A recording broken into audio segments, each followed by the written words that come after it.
In 2018, I hit a rough patch.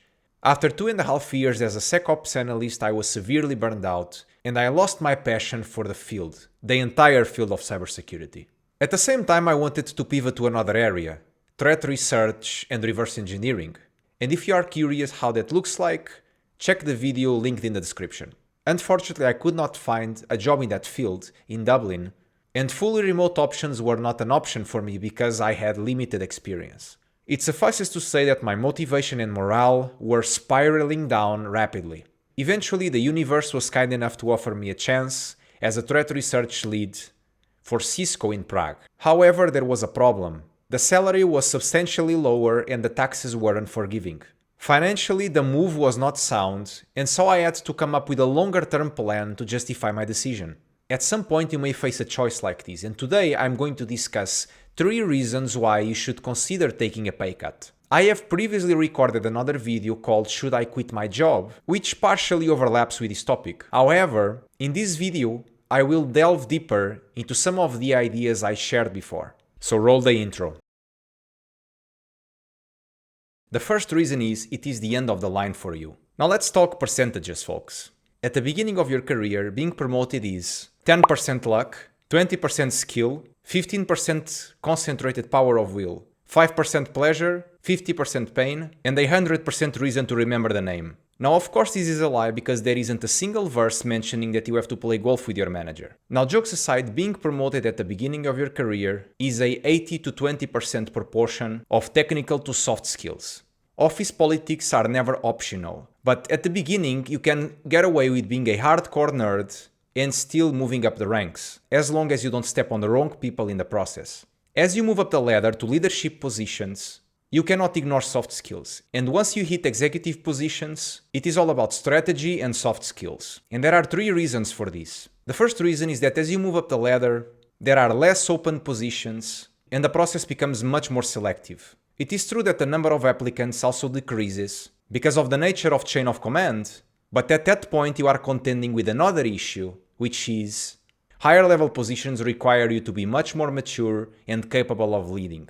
People are not the same and each one of them have different personalities and driving factors. And if you are wondering what driving factors are, I highly recommend that you check the video that I'm linking in the description that I've recorded before. This means that as a leader, you will never be able to make everyone happy, and the best you can aim for is compromise. A heavily technical mind is incompatible with good leadership, because adding people to any equation introduces unpredictability that most technical people are not used to. Finally, the third reason is that leadership comes with benefits.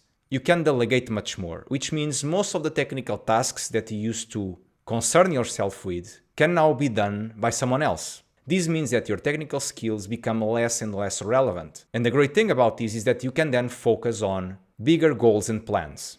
When you are aiming for upper management and executive levels, you have to be a master at playing office politics. Regardless of how much money and time companies invest on making promotion processes as fair as possible, the actors making the decisions are still people, and some have more influence than others.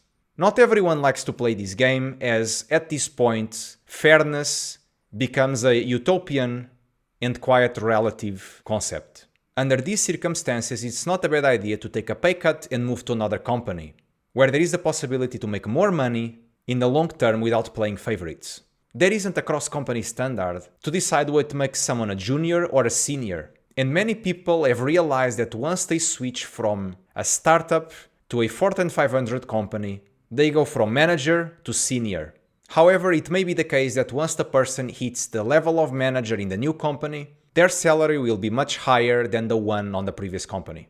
The second reason is you lost the fire. Long gone are the days when people used to work in a company or a factory until they retired. Because I like to blame social media for everything, I will say that this is likely one of the biggest reasons, as FOMO is now an epidemic, and focusing on a task and a craft for many years is now a relic of the past.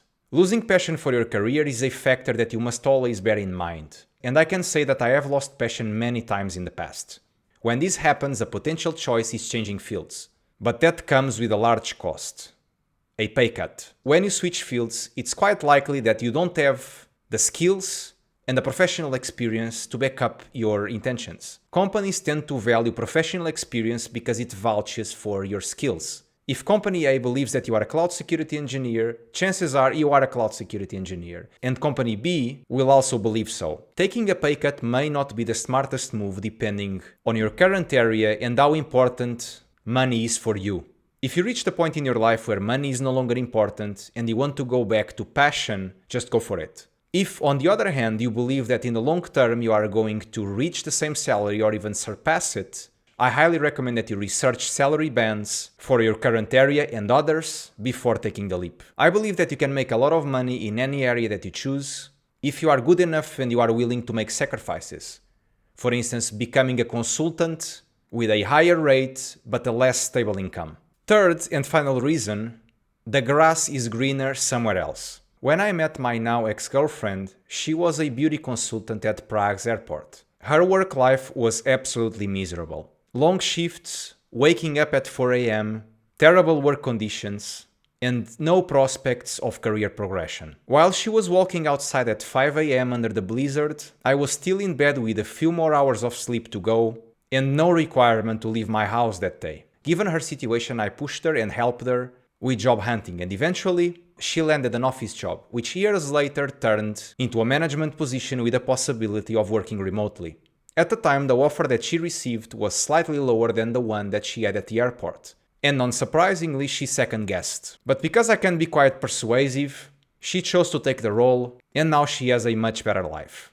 Money is of no use if you are miserable, and I remember reading a few times about a CISO exodus across the industry. These are people at the top of their careers who chose to retire or pursue other endeavors because money was no longer important given the headaches. Perks such as fully remote, flexible work hours, and flexible holidays are absolute gold. And the reason for this is that freedom and time are the ultimate commodities that actually make a difference in our well-being, once our basic needs are covered. Taking a pay cut is seldom the happy ending for most people. Money buys time, but what happens when your time becomes more valuable than the money? There are usually two types of people taking pay cuts. People who expect a change to allow them to earn more in the long run, and people that are okay with sacrificing money to gain other benefits, such as work-life balance and full remote jobs.